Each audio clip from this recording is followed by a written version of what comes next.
So good evening, Paul. Thank you for joining us at this leadership dialogue, virtual leadership dialogue.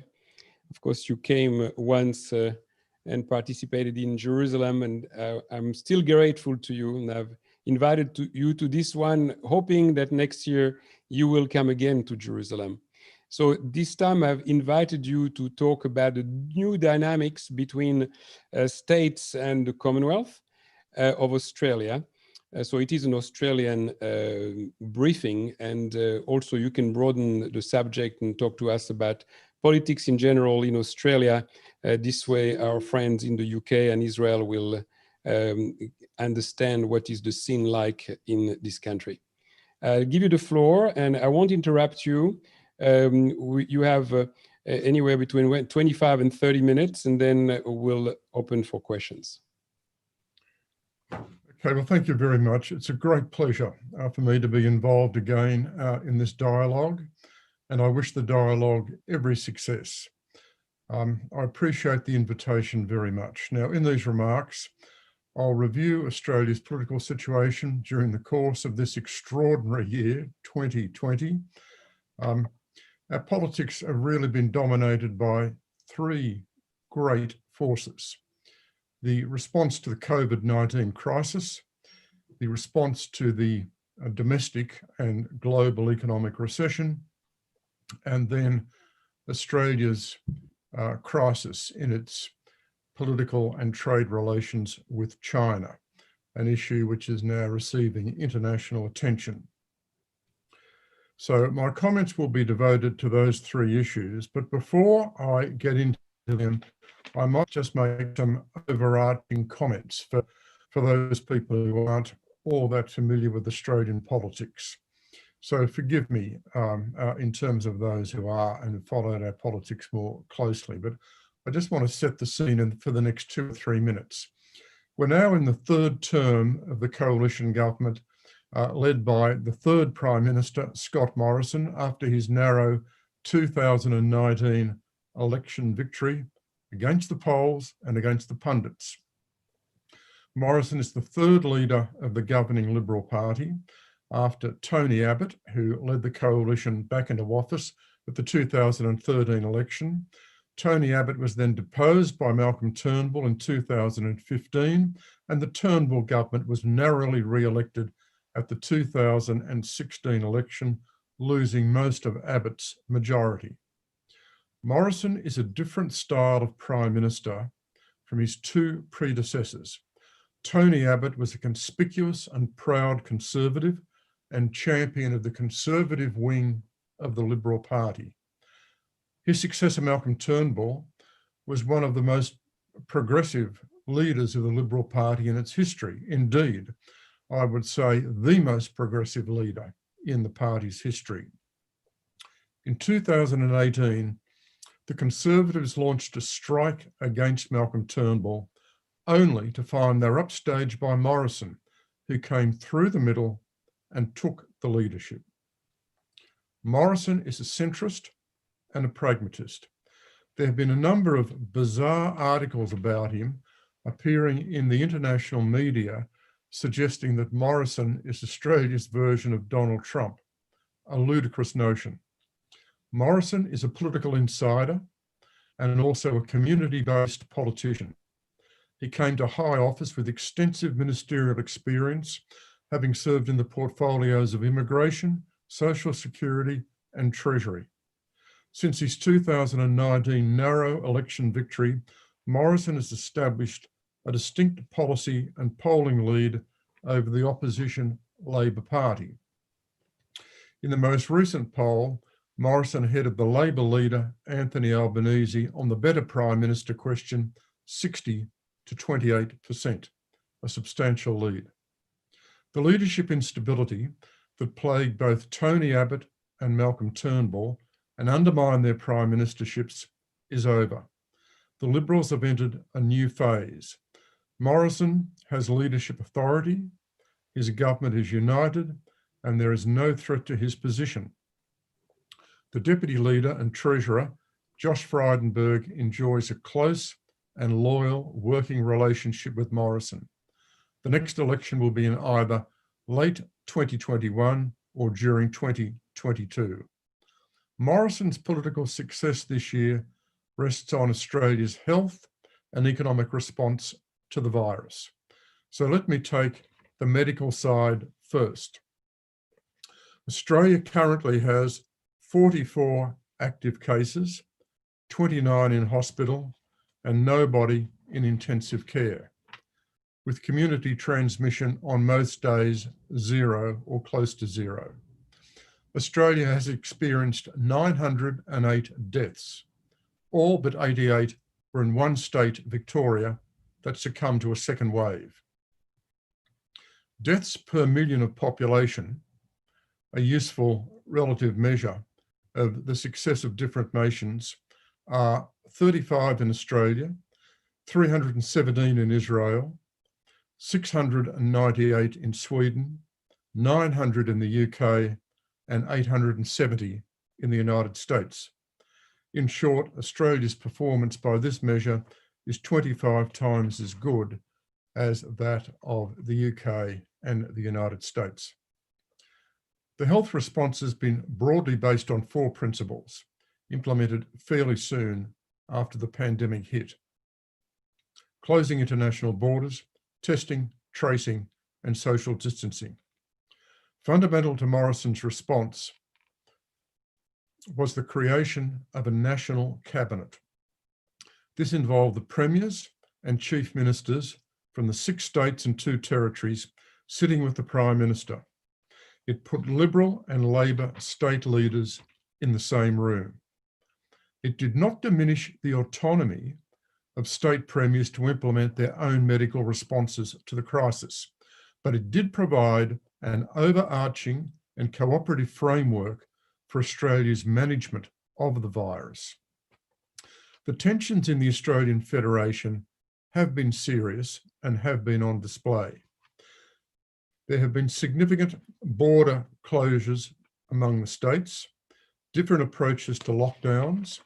Some states have pursued an extinction strategy, while the formal national cabinet position has been for suppression, containing the virus but tolerating a degree of economic activity. The failure of hotel quarantining in Victoria, leading to the second wave in that state, saw 90% of Australia's deaths precipitated as a result of hotel quarantine failures, leading to significant internal political conflict. But as 2020 comes to an end, the central feature of Australians' response has been its relative success in containing COVID-19 compared with other nations. Morrison has announced that a vaccine will be available from next February, March, and he has the ambitious undertaking of having the entire Australian population being protected by the vaccine by the end of next year. Every sign is that politics in Australia this year has favoured incumbents because of the virus. We've had 3 elections in Queensland and in the 2 territories, the Northern Territory and the ACT, with the incumbents on each of these 3 occasions being re-elected, all Labor leaders. We saw the same phenomenon in New Zealand several months ago with the re-election of the Labor government in that country. But I think it's fair to say that the struggle against COVID-19 has offered an insight into the Australian character. We used to think of ourselves as a nation of larrikins, too keen to defy authority, but the pandemic has revealed something else. Australians were very obviously obedient, almost subservient. They listened to the politicians and health advice. They suffered the lockdown, they sustained the lockdown, they made the sacrifices, and they rarely complained. I think that Australians showed a remarkable capacity to listen to authority and adhere to authority. And I think it's fair to say most people think that that was the right way to go. Let me now move to my second subject, the new economic policy this year, which was the culminating event in Morrison-Frydenberg pragmatism. The huge fiscal expansion has been based on advice from the Treasury and the Central Bank. The official forecast in the October budget was for the Australian economy to contract by 3.75% in calendar 2020. The economy has had 2 quarters of negative growth this year, but the September quarter, figures just released last week, showed a much stronger than expected economic recovery. It's now expected that unemployment will peak below 8%, and that compares with dire forecasts of twice that level earlier in the year. The recovery is expected to be strong in the latter part of 2020 and during 2021, provided the virus is contained. Everything depends upon containing the virus. The government, led by Scott Morrison and Josh Frydenberg, saw the pandemic as the greatest economic challenge for Australia since the Great Depression. Its fiscal stimulus has been large by international standards, $250 billion, and represented the complete abandonment of the previous projection of a small budget surplus. Australia entered the crisis from a position of fiscal strength, but its stimulus has been enormously significant, changing the fiscal and monetary policy parameters. Net debt is expected to peak at 45% of GDP in 2024, still somewhat modest by today's extraordinary global standards. The budget deficit is expected to be 11% of GDP in the 2021 year, reducing to 3% of GDP in 4 years' time. Treasury estimates the stimulus measures mean that the unemployment peak will be 5 percentage points lower than what it otherwise would have been. The Finance Minister for most of this year, Matthias Cormann, responding to criticism about the quantum of the stimulus, replied in 4 memorable words, quote, "What was the alternative?" unquote. The government sought to defend jobs and livelihoods. In the process, Morrison and Frydenberg revealed much about the character of their government. First, they revealed that a conservative government can be Keynesian in response to crisis. Secondly, that the combination of spending, tax cuts, and near zero interest rates could prove politically popular despite a contracting economy and spiraling unemployment. Third, they revealed that rules and principles were needed to guide the expansion, and the government's 2 main rules were that the emergency support should be targeted and temporary. Fourth, they revealed that ideology has little role to play in a pandemic induced by a global recession. Yet ideology is not dead. The Morrison government says that it is structuring the incentives to ensure that 8 out of 10 jobs stay in the private sector. And finally, the government's policy and political mantra from now to the next election can be summed up in 3 words: jobs, jobs, jobs. The beauty of the huge debt numbers in this environment is that interest payments are low and will stay low simply because interest rates are so cheap. And whenever interest rates are low, then debt repayments are certain to be manageable. It sounds superficial to say, but history tells us the bigger the downturn, the stronger the recovery. There are signs of this story now emerging in Australia. The third major political trauma I now want to address has been China's relentless assault on Australia this year through trade retaliation and diplomatic attack, an issue which is now generating international attention. I've written about this extensively. Let me start by making a few overarching points about this. Australia for many years has enjoyed a highly successful economic relationship with Beijing. Indeed, some might say it's been too successful. Because of economic complementarity, the post-2003 China trade has contributed to average living standards in Australia surpassing those of both the United States and the EU. Australia is the most China trade dependent economy of any OECD nation, and this engagement has been very much to our benefit. The trade's been dominated by raw materials, particularly iron ore and coal, services, investment, and it's important to bear in mind that there is a large Chinese student population living in this country as part of our international education market.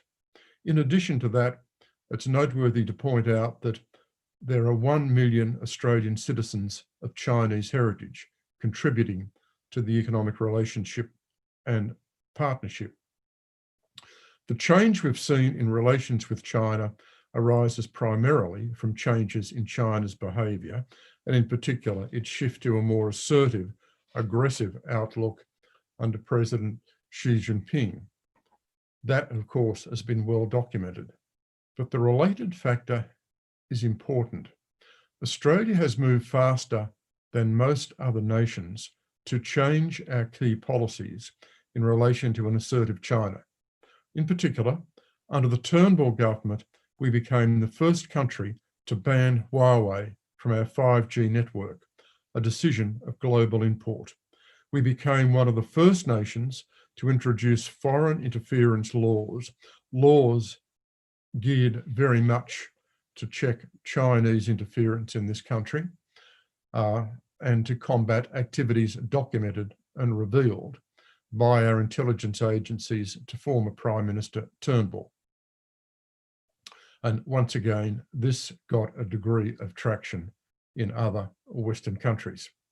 Foreign investment policy has been tightened for security reasons. The Morrison government promoted the idea of an inquiry into the China origins of COVID-19, an action which led to a lot of infuriation on the part of China. The government is currently engaged in promoting laws that will allow the Morrison government to veto agreements entered into between our institutions and foreign governments. A major target here is the Labor government of Victoria, which has signed up to the China Belt and Road, a policy position opposed by both the Morrison government and the Federal Labor Party. In short, Australia has taken a number of decisions that have hurt China beyond just our bilateral ties. China has embarked upon a campaign to punish Australia and teach it a lesson. This is a very public campaign, and it's hard to see how China will retreat from this campaign without getting some results.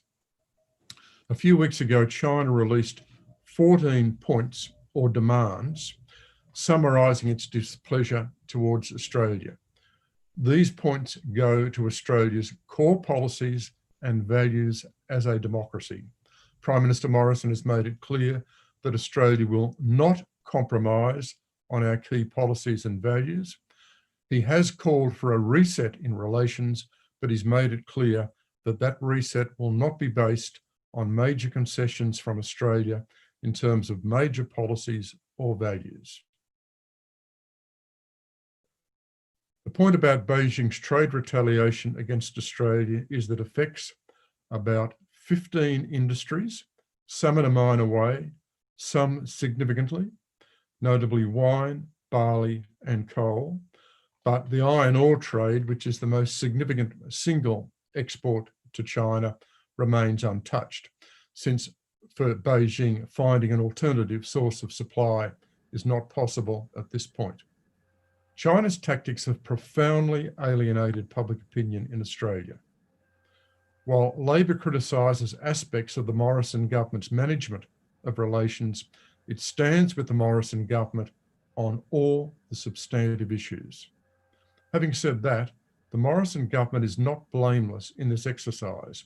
I think it failed at any point to make a proper appreciation of the collective impact that its decisions would have on China.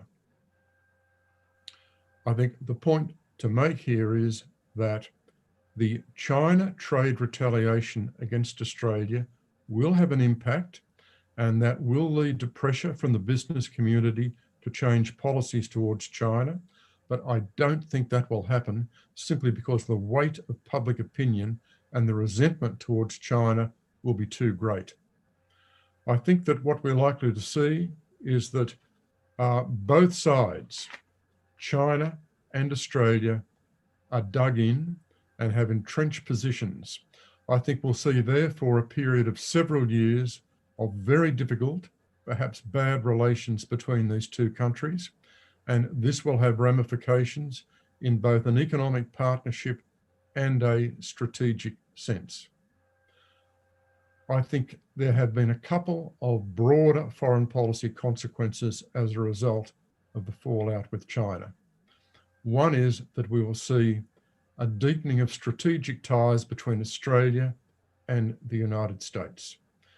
This is one of the commitments which obviously has been a long-standing goal during this period of coalition relations anyway.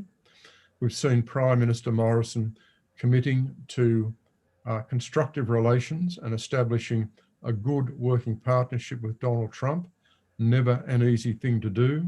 And Australia has been urging the United States to play a more active and constructive role in the Indo-Pacific region.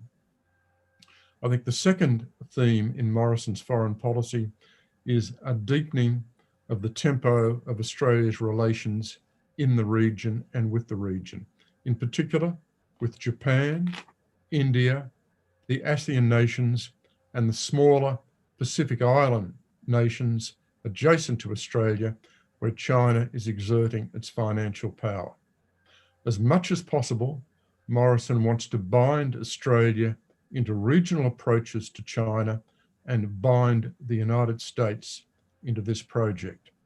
Now, I'll finish my remarks there. When it comes to foreign policy, I'd be happy during the question period, if people want to develop this further, to talk about our deepening relations with China, regional trade issues in terms of both the Regional Comprehensive Economic Partnership recently sealed and the Trans-Pacific Partnership, the Five Eyes security and intelligence arrangement, where Australia has been pushing for a broadening of that arrangement, and happy to talk about the operations of the G20 and the G7, seeing that Australia will be attending some of the upcoming G7 meetings, and also happy to talk about the relationship between British Prime Minister Boris Johnson and Scott Morrison, particularly in the context of climate change.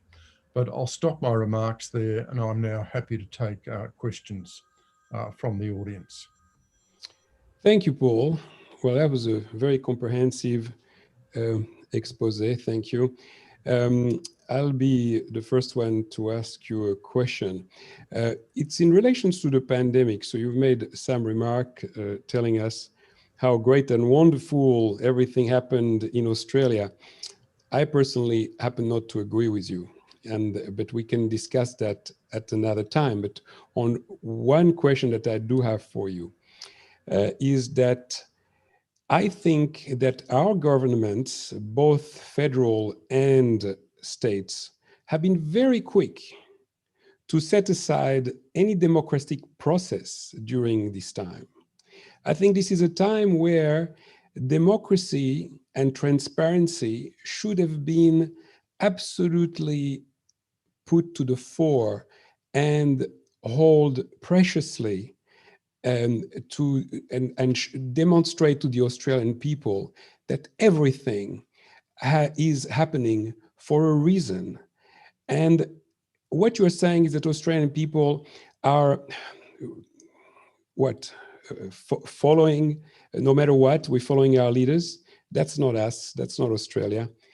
We need to know that there is a transparency process and a democracy process. That's first and foremost. Those are our values. I am yet to see anybody showing a medical advice, Paul. I haven't seen. I've been demanding this. I've been shut down on social media because I've been asking this. There's no one. I mean, in Victoria, prime example. What medical advice did they get? I mean, there are some people in the audience here today that are doctors. They can tell you that they don't believe that the medical advice was appropriate. So there's been a diverse opinion in the population that has been totally shut down. And maybe at the end, there are, by a miracle, some results to show to the Australian public. Yes, we are now a little bit freer here in Victoria. We did smash the coronavirus. At what cost? And why is it that during the time that this was happening, we could not have been given proper explanation? I mean, we had a premier talking for hours on end to say nothing and to actually not tell us what the essential core advice that he was receiving. And it's too easy. And you know, there is a Michel Foucault that wrote many books on this subject.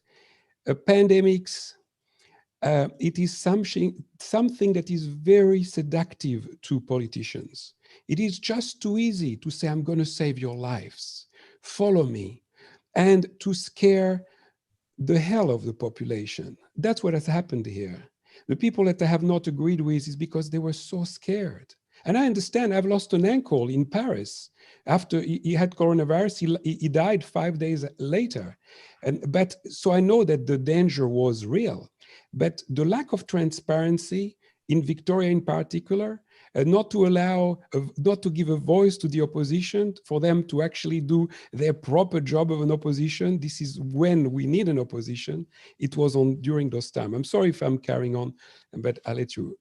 I give you the last word. I won't bring back this subject again today.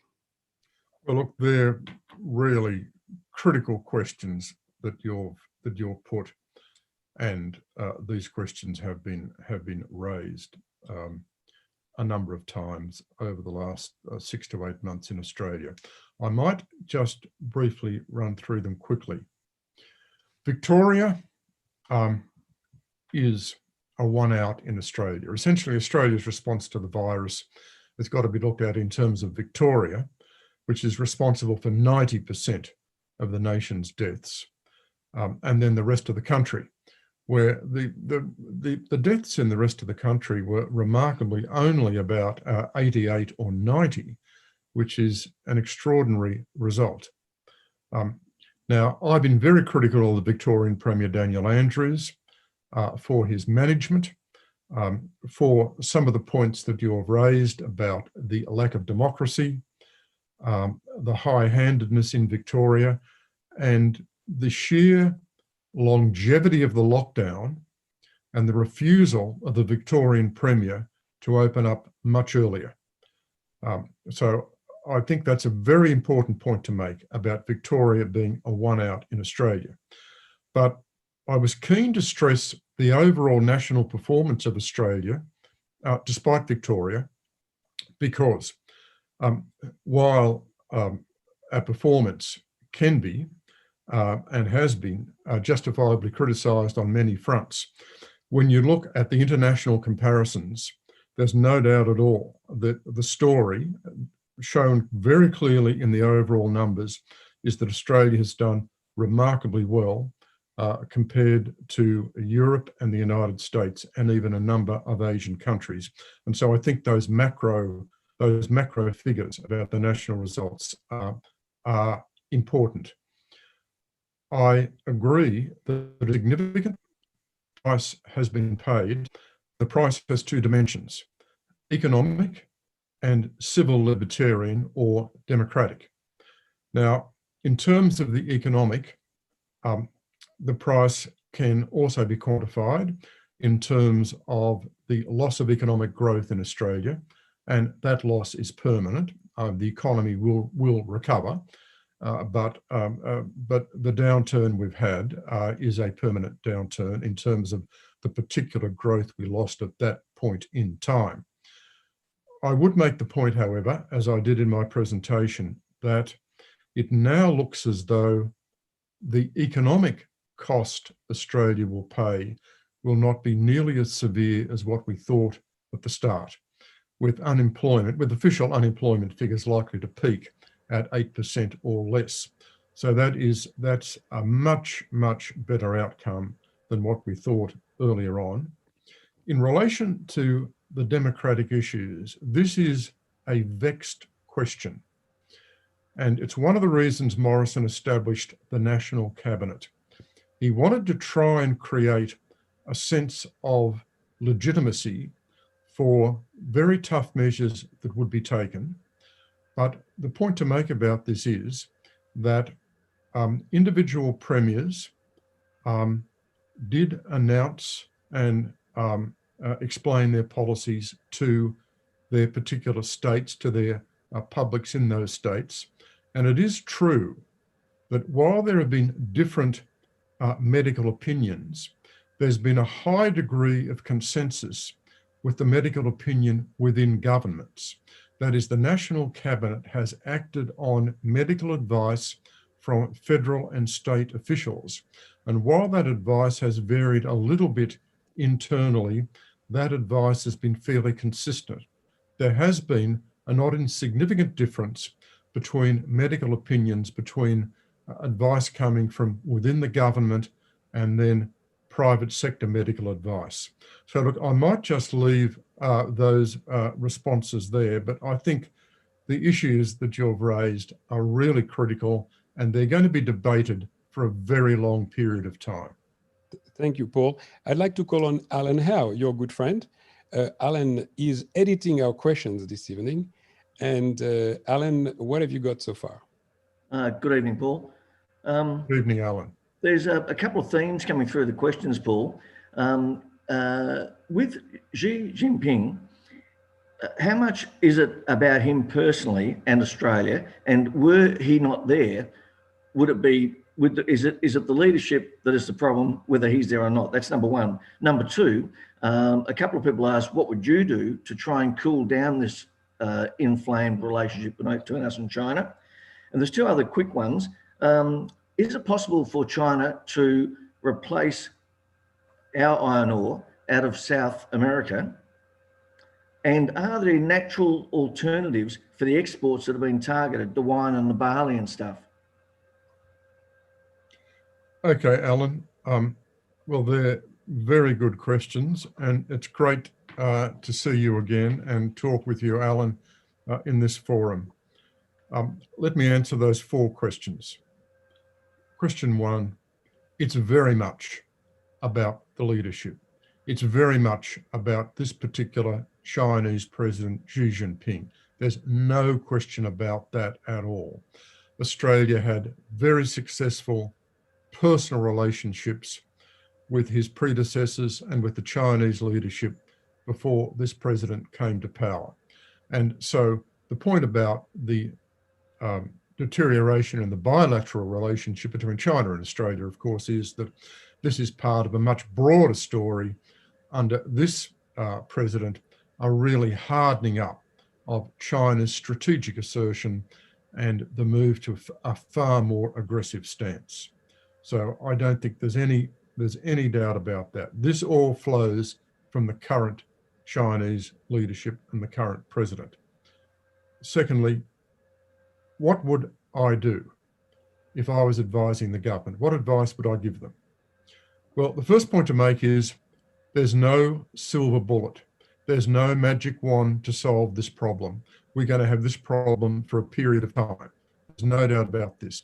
So it's about limiting the damage, and it's about trying to restrict the degree and severity of China's economic retaliation against Australia, which will affect our overall national income and living standards.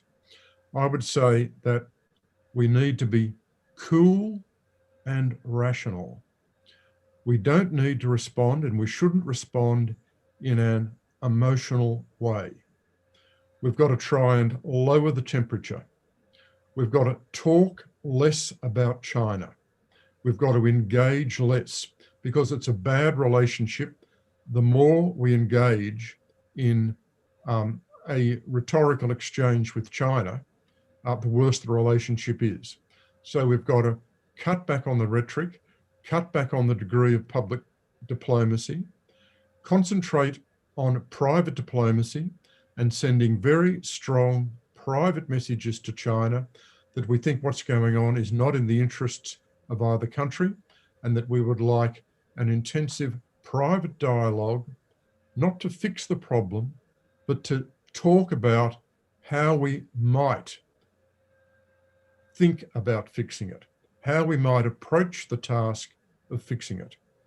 So I think that small steps, incremental measures are where we are at the moment.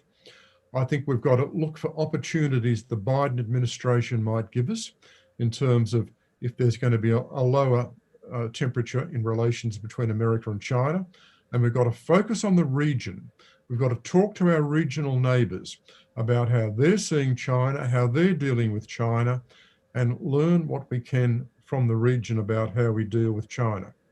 Question 3, iron ore. I think the iron ore trade is going to be okay for the time being, because from what the experts tell me, the only really alternative significant supplier who could even be seen as a potential substitute for Australia is Brazil, and Brazil is in difficulty at the moment. So I think from what I can see, iron ore is looking okay for the time being. I think, however, that other commodities are in difficulty. Wine, the penalty tariffs, these outrageous penalty tariffs, up to 200%, which China is imposing on Australian wine, is an absolute outrage. It's unfair, it's unjustified. There's no basis for it in trade. And of course, I can imagine that China can find quite easy alternative markets for wine. And that might also apply to other commodities. Two of the interesting things to watch for will be when we get beyond the pandemic, Chinese tourism to Australia. Will Beijing cut back on Chinese tourism to Australia? And the other one are Chinese university students. We've got such a significant export market in foreign students. Will Beijing apply the brakes to that? That will be something else to watch for. Alan? Paul, Michael Krog has just sent a question to me. He's asking, is there any evidence of internal dissension in the Chinese leadership? Well, the answer to that for Michael is twofold. First of all, I don't know what's happening in the Chinese leadership. And when I listen, and this is the second part of the answer, when I listen to Chinese experts, people who've spent their entire life studying China, the very clear impression I get is they don't know either. But I would say this, given what President Xi Jinping has done, given the degree of purges, given the way he's transformed the party, one can only imagine the degree of animosity and hostility he must have created in the higher ranks of the party in China. And if we look at the history of the party, since 1949 and the Chinese Revolution, then what we see, of course, is fairly regular upheavals, internal crises, and you've got to ask yourself how long the present leadership stability can prevail before we see yet another internal crisis. It will come at some time. History suggests that. When it comes and how it comes is very hard to predict. Alan, I see Christopher Pine has asked two questions, Mac listen one. Yeah. Christopher's asking Paul if why do you believe that the Arab nations have signed up to the Abraham Accords? What's in it for them? Why do I believe the Arab nations have... The UAE and Bahrain, why would they have signed those Abraham Accords? What's in it for them? Sure. Well, I haven't looked at this in any detail, but I would imagine that a lot of this goes to the subject which people in the dialogue are probably far more acquainted with than me, and this is the internal politics of the Middle East, the way the Iranian factor is playing out, the reassessments that a number of Arab states and Arab governments have made about the situation in the Middle East, and the degree of strategic concord emerging between Israel and some of those Arab nations. But I'd leave my comments there, Alan. And Paul, also, there's a question asked, there's a session on this later on in the week, but the issue about the possibility of Israel joining the Five Eyes partnership, there's one hurdle being placed before that, with the suggestion that Netanyahu is too close to Putin for that to take place. But are there other hurdles that would occur to you, obviously? Well, look, the Five Eyes is a really highly exclusive club that seems to thrive on its exclusivity. And it's been an exclusive club for an exceedingly long period of time. What we saw not all that long ago was we saw Japan in the form of the former Japanese ambassador to Australia floated the public idea that Japan might join the Five Eyes Club, but I think the reality is that that's not going to happen. Look, I haven't checked this particular issue myself, but I'm certainly aware of the way the Five Eyes nations really protect their own exclusivity and really treasure the quality of their intelligence and security arrangements. It is very interesting, however, that our treasurer, Josh Frydenberg, has pushed very strongly the idea that the Five Eyes Club should expand its ambit to economic security issues. And he's pushed that very strongly this year in the context of the economic response to the virus from the Five Eyes partners. So that is, I think, an interesting point to make. I wouldn't address the question of Israel directly.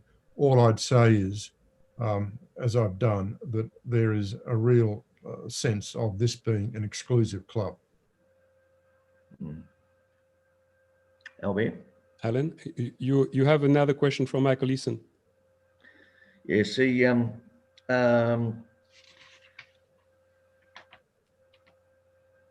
that's why I asked first off. Michael's asking about what Paul would do were he Prime Minister, and we've run through that. Okay, so that was a different Michael, Michael Kroger. I'm talking about Michael Eason. Yeah, no, we asked that one first off. You have as well. Very good. Yeah. Yeah. No, So that's about it. Okay, so Paul,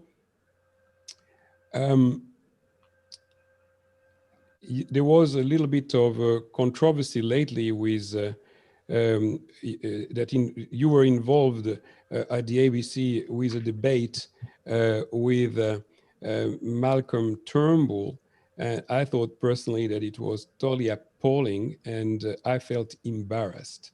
And I just want to convey that to you. Would you like to make a comment to tell us what was your experience with the ABC? Were you treated fairly, do you feel? Well, look, first of all, I just wanted to thank you so much for that vote of personal support and that personal endorsement in terms of the very public conflict I had with Malcolm Turnbull on the ABC's Q&A program, which of course was entirely precipitated by Malcolm Turnbull. Look, I'd just make a couple of comments about that. We've had a very strong public stance being taken in recent times by two former Prime Ministers, former Labor Prime Minister Kevin Rudd and former Liberal Prime Minister Malcolm Turnbull. And this has had two particular dimensions, arguing that there should be a royal commission into the media in Australia and in particular into News Corporation. And the other point they've made is they've campaigned very strongly for stronger action on climate change from the Morrison government.